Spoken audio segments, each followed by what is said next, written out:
Welcome to the Green Wisdom Health Podcast with Dr. Stephen and Janet Lewis, where you will learn about natural solutions to common ailments.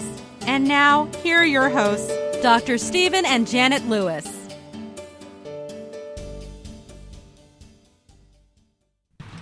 Hello, and welcome to this week's edition of the Green Wisdom Health Show. I'm Janet Lewis.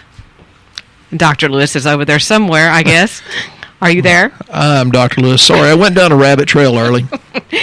I lose him every now and then. Welcome to this week's show, where we have a special guest with us as well, Casey, who has come here a couple of times, and back by popular demand, he drives in to see us from Dallas, Texas, which, for you guys that don't know where we are, it's about 2.5 hour drive or so. But he is going to educate us today about a different topic because he is very knowledgeable in many areas, and a big one is in the differences in supplements. He actually works with one of our manufacturers for some of our products and can tell you the ins and outs behind them and what makes them work and what makes them different. So this week's show is called The Buyer's Guide to Good Supplements. So he's going to tell you basically what you're getting over the counter, what the differences are with the professional brands, and maybe some of the processes behind some of the things you're getting over the counter, which is why some of it is never the same, or the regulations on it are quite different from a professional brand. So, Dr. Lewis, would you like to add something in before we get started? I think he's back now with us. Yeah, sometimes. I fight this battle every day, and people say, but I'm taking this. And I say, well, it's not working. And, I say things in a manner that some people say are blunt. Well, really, my heart's clean. My delivery may be suspect somewhat, but I want to say things in a manner where people actually understand it because it's so quirky, if not sometimes rude. But, the thing about it is, people say, well, I just had a lady that's got super, super high iron and incredibly horrible liver enzymes, and she said, but I'm taking Geritol. I wasn't going to say the name. Nobody knows what it is. Casey's so young, he doesn't even know. Yeah, us old farts know what Geritol is for iron poor blood. Well, her ferritin is like holy Jesus sky high, and one of the things that extra iron or too much iron can do is hurt the brain, hurt the heart, and hurt the liver. I've seen people die of high iron or hemochromatosis, and it is not a pretty death. And I told her, I said, you come over here for my advice. She says, well, what do you think about Geritol? And I said, oh, hell no.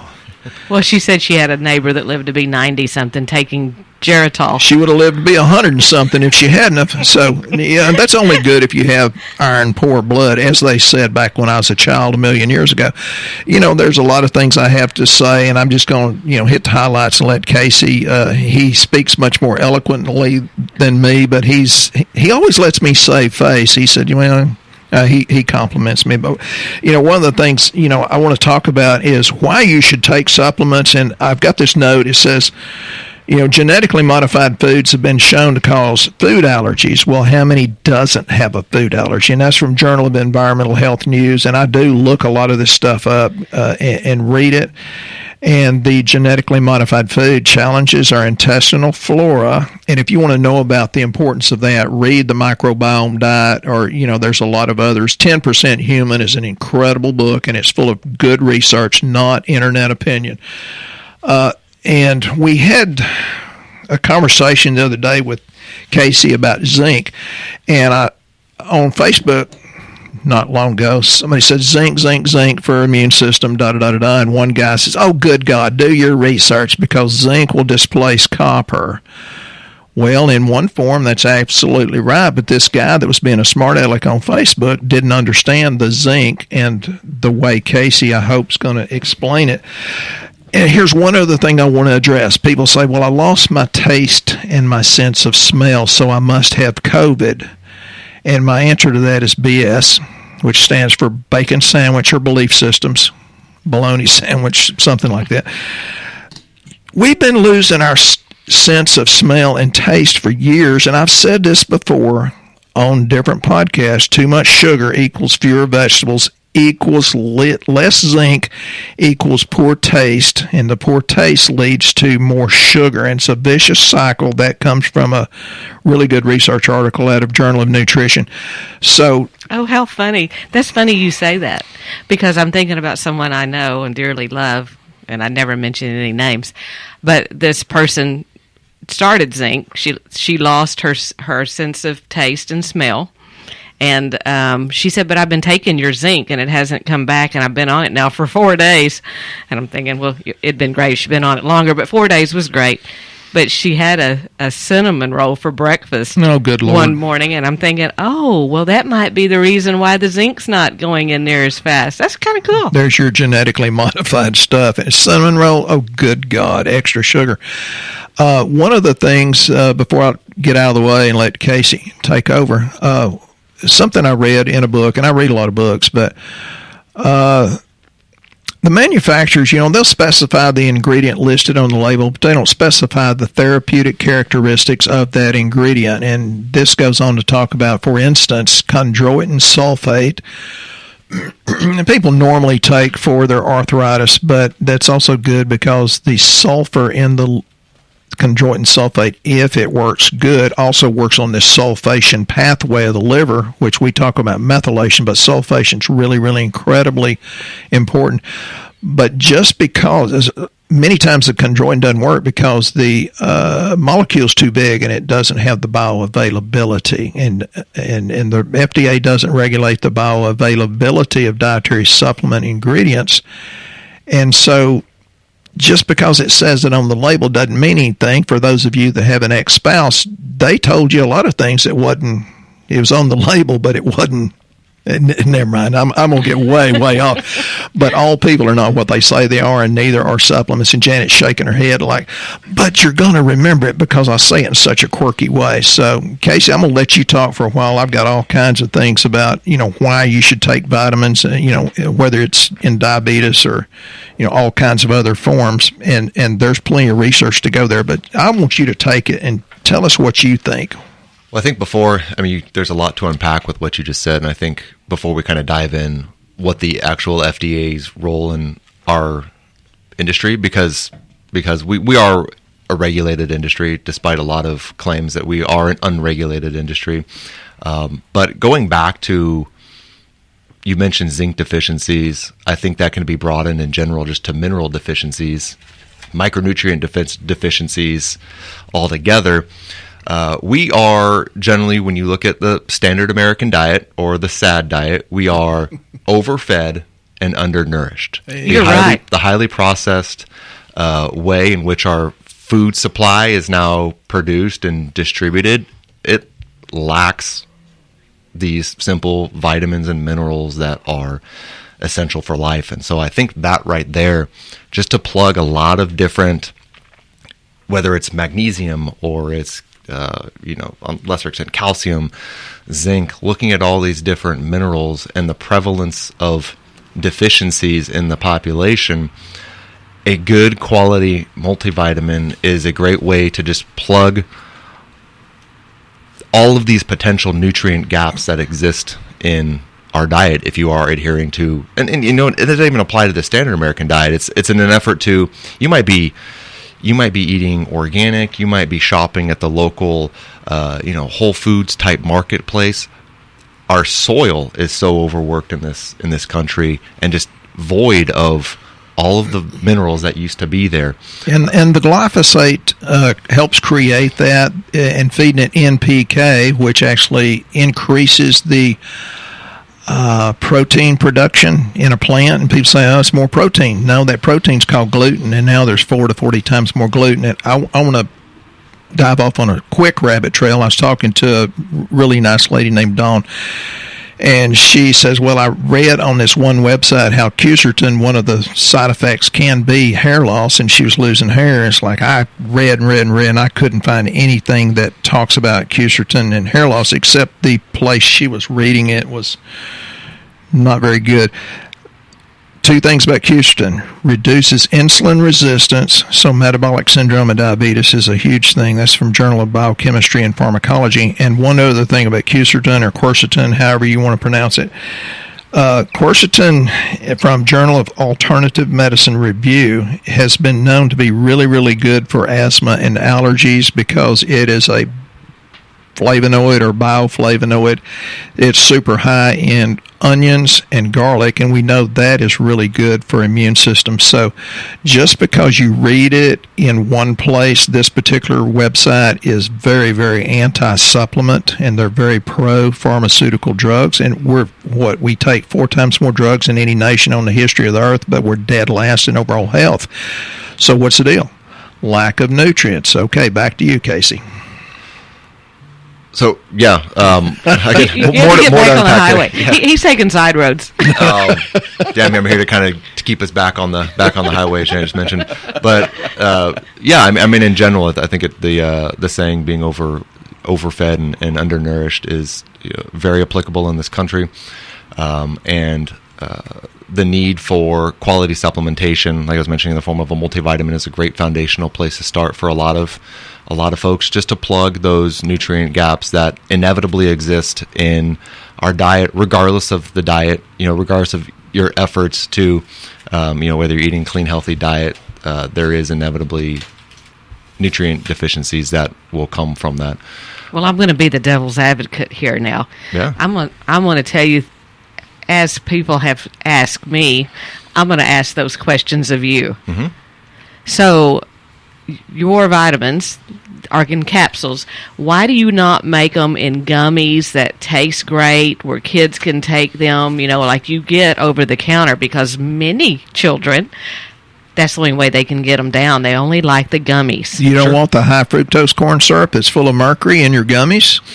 I don't know. Well, that's just it. There's a lot more that goes into those products that you might not necessarily want to be ingesting. He's so polite. Well, I'm just asking you like a person would ask me that comes in here, because that's the questions we get. Yeah, no, I get. Kids are tough. Taste is subjective. It is difficult to get some of these things down in certain patient populations, but generally with better tasting and more palatable and better texture colors comes a lot of different excipients and artificial things that you don't necessarily want to be ingesting, that may very well be offsetting the good that you're trying to do by taking such a product. Excipients, I like that. Ooh. What is? Dumb that down for the rest of us, please. So excipients and fillers, these are kind of different detergents. Well, not say detergents, but things that are used in the manufacturing process of dietary supplements. So some of these are very necessary as flow agents that actually help with proper capsule fill and scoring of nutrients in a capsule or a tablet. Other parts of these are used to hold. So like we generally avoid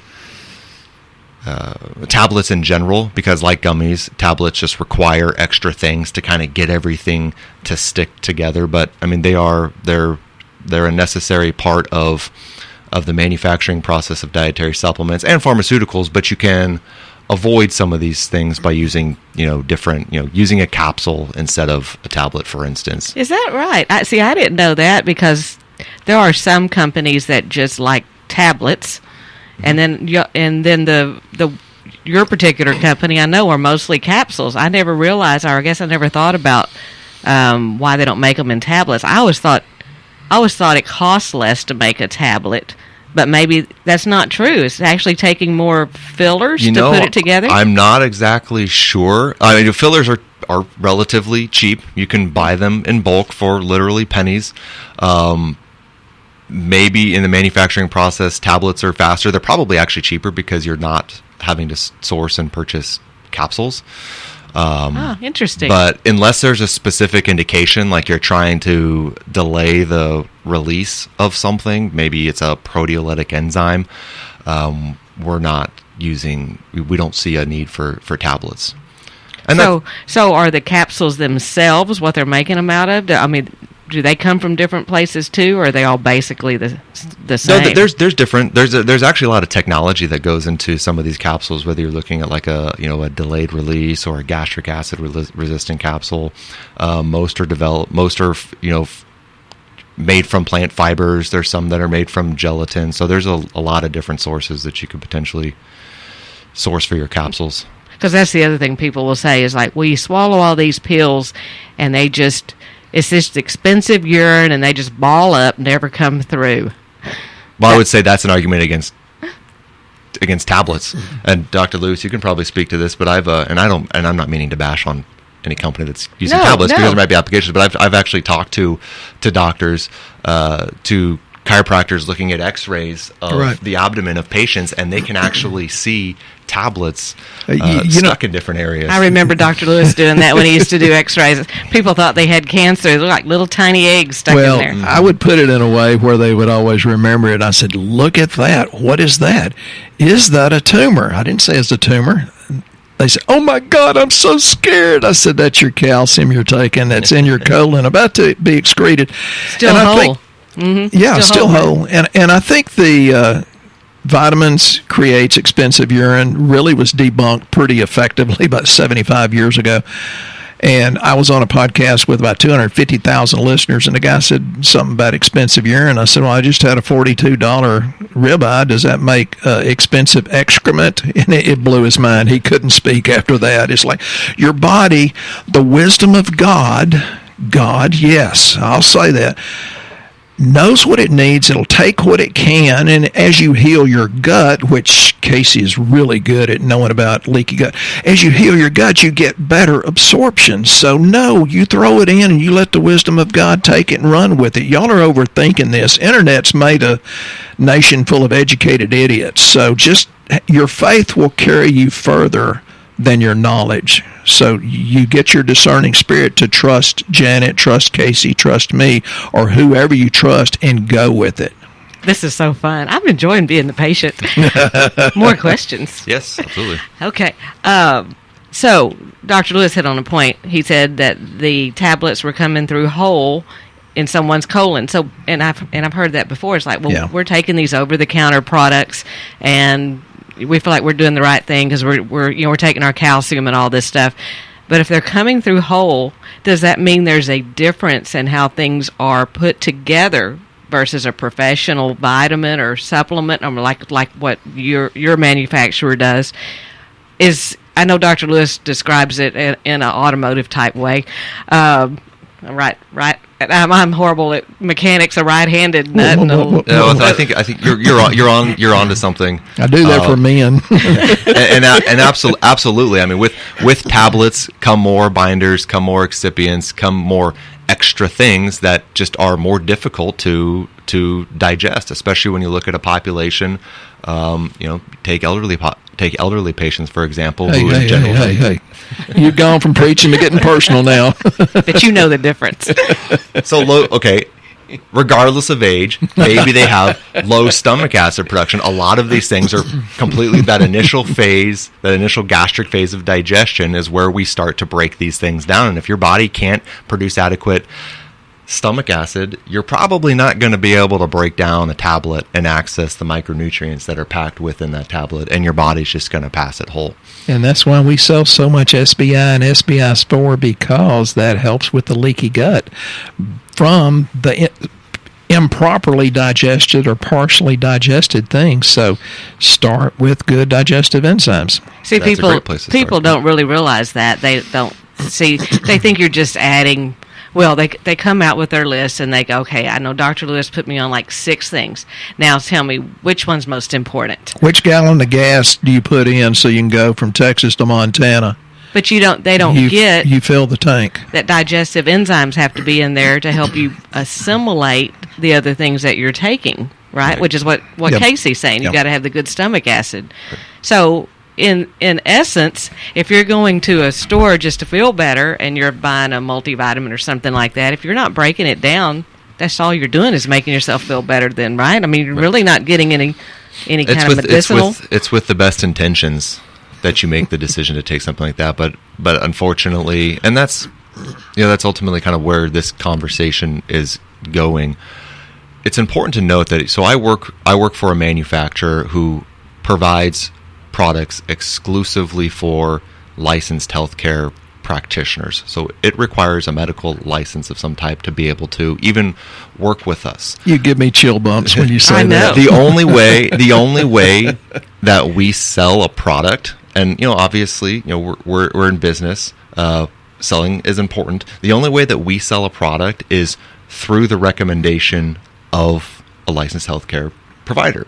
We're not relying upon social media influencers. We don't hire celebrities to endorse our products. We don't do any direct-to-consumer marketing. The only way that we sell a product is when a doctor recommends our products. Dr. Lewis, what do you care about? Getting results. Outcomes. Yes. So Based on lab values for us. Right. Yep. Outcomes are the only thing that matters to our consumers, which are doctors. So ultimately, outcomes are all that matter to us. Yes. Our entire business model, only way that we're successful is if we're successful at driving outcomes in a clinical setting. So from a manufacturer's perspective, everything that we're doing, from the sourcing of the raw materials to the nutritional data and the science that we're looking at when we're vetting these raw materials, to our manufacturing practices, to the type of testing that we're doing, both pre-manufacturing and post-manufacturing, it's all of the highest pedigree, because it has to be. Doctors are relying upon our products to get positive outcomes in a clinical setting, and you're verifying that both. Yes, symptomology is obviously important, but you can't necessarily feel elevated CRP. You can't feel low vitamin D levels. You can't feel elevated cholesterol. You have to be able to influence these lab values as well with our products, and that's what we do. That's who we supply. That's who we supply products for. So if you just want to kind of cut through everything in this, and when you're looking at the retail channel and the practitioner channel, and that's kind of that's what we work within the practitioner channel. The retail channel, they care about money, right? These are large, and you look at who's got their fingers in these retail brands, and even in the practitioner channel, you would be shocked. You see companies like Nestle, you see companies like Clorox, you see companies like Bayer. I was going to say Bayer. They're interested in their bottom line. They're interested in their shareholder portfolios and keeping their C-suite people happy. So when they're putting products together, they're not necessarily concerned about the same type of things that we're concerned about. They're concerned about how cheap can I buy this for, and how much can I sell it for, and what is my margin. So, when you mentioned minerals, I think that's a great place to start. The easiest way is when you go and you look for a multivitamin, and you're at any of these retailers, and you're looking at your multivitamin. What do I want to look for in a quality multivitamin that's going to actually provide my body with accessible nutrients? The first thing I always do is I always look at the minerals and the types of minerals that you see. When you look at the calcium, when you look at the magnesium, do you see magnesium oxide? Do you see magnesium? Do you see calcium carbonate? Do you see succinates? These are super cheap, inexpensive, heavy mineral salts that are very, very difficult for the body to digest and absorb. Difficult, if not totally impossible. Now, see, Casey's very eloquent.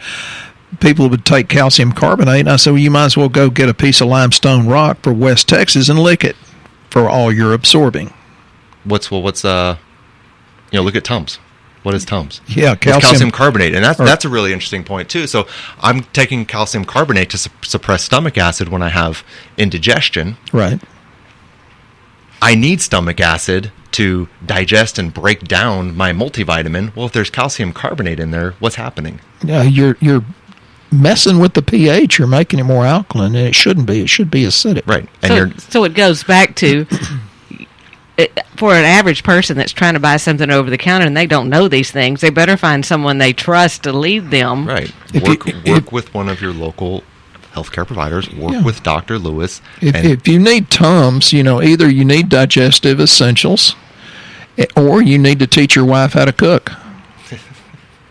Oh, I got the there'll be stink none of eye that. on I'm not that going one. to touch that one You with a better 10-foot take pole. digestive essentials. Oh, I got the stink eye. I'm in trouble, folks. So for going back to minerals, for instance, like we work exclusively with a lab called Albion. They are the industry leader in chelated mineral technology. They hold dozens and dozens of patents, and they have demonstrated time and time again that their minerals are more absorbable, they have better bioavailability, and they are a lot easier on the digestive tract. Right. And the difference with that is we're not taking these heavy mineral salts that are difficult for the body to digest, and they're passed into the small intestine in big chunks, and they hang out, and they're poorly absorbed, and they cause a lot of GI upset. Iron is a perfect example of this. What Albion does is they essentially disguise their minerals as an amino acid. Right. So they're looked at, the body doesn't view them like they would view a mineral, and they're absorbed through different pathways.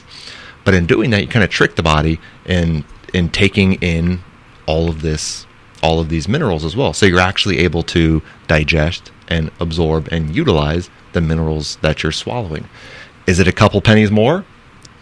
Yeah, but I mean, ultimately, the most expensive supplement is the one that doesn't work. It's the one Amen. that you can't absorb. It's the one that you can't. It's the one that you can't digest. So you might be spending a few extra dollars at the checkout counter, but what you're getting is actually going to get you the results that you were looking for. You know, I was reading something the other day, and they said, well, the TRACS, and that stands for the real amino acid chelate system, Right.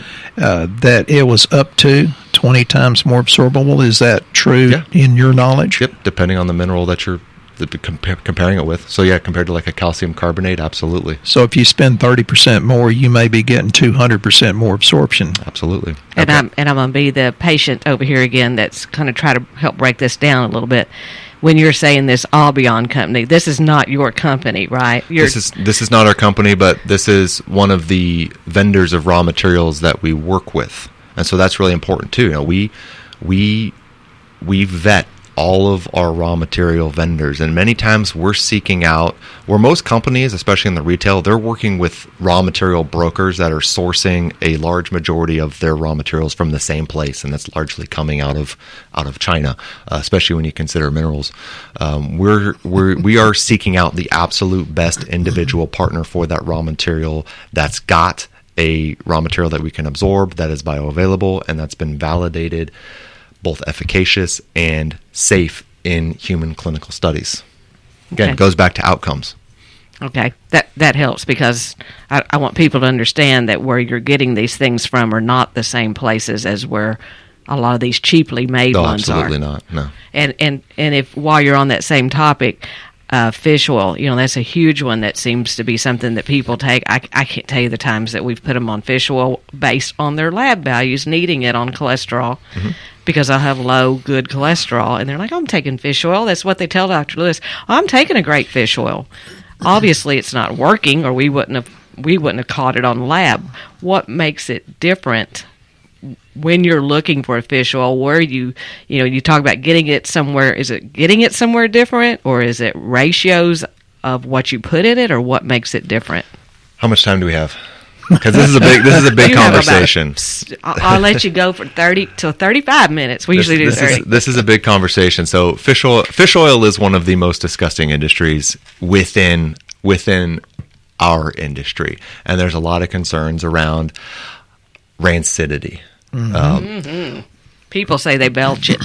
Oh, absolutely, and that's both a byproduct of a couple of different things: rancidity, residual proteins, which are going to go rancid. But then also there's other factors like how much seafood you actually consume. But it really comes down to the quality of the oil. I always talk about the catch to capsule time frame, which is really important when you consider freshness. Mm-hmm. What I mean by that is from the day that the fish was caught to the day that fish was actually encapsulated and put in a bottle and hitting the shelves of your retail store. And keep in mind, this is one part of this conversation. The industry average is 2 to 3 years. Holy cow. Would You mean that's how long that fish has sat there? That's how long the oil has sat there. Oh. Which, I mean, yeah, you're not going to eat a fillet of fish that's 2 to 3 years old. Why would you swallow a fish oil capsule that is 2 to 3 years old? So this oil is, in a lot of instances, it's secondary to the food industry. They're catching various fish, tunas, cods, etc. They're harvesting the meat, but obviously there's value in the oil. They can sell the oil, and so they sell it off to different brokers, and they barge it and they ship it all over the world, and it sits in storage containers. It's a really, really lengthy process. What's unique about our oil is the relationship that we have with our raw material vendor that does everything in house. So this is a lab down on the Chilean coastline. This, to begin with, is some of the most unindustrialized coastline in the world. Very Means low flow less, traffic, less polluted, right?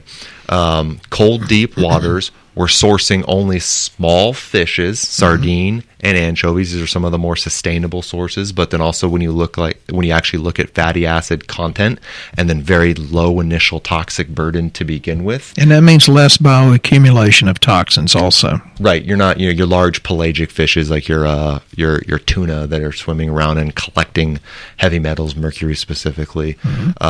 This isn't the case with these types of fish, but this lab actually owns the boats that catches the fish. And so everything happens really, really fast. They're catching the fish, they're harvesting the oil, it goes through the molecular distillation process, which is basically just cleaning the oil, removing everything that you don't want in the oil, just leaving with pure omega-3s, and then encapsulating and sending it out to our doctor. So it's a really, really quick process that's more, on the conservative side, 3 to 6 months versus that 2 to 3 years. Right. And then we make a very conscientious effort to make sure that we are consistently doing small batches. Right. Rather than, I want to talk about a batch, like when we actually produce a batch of fish oil, bottle and sell it.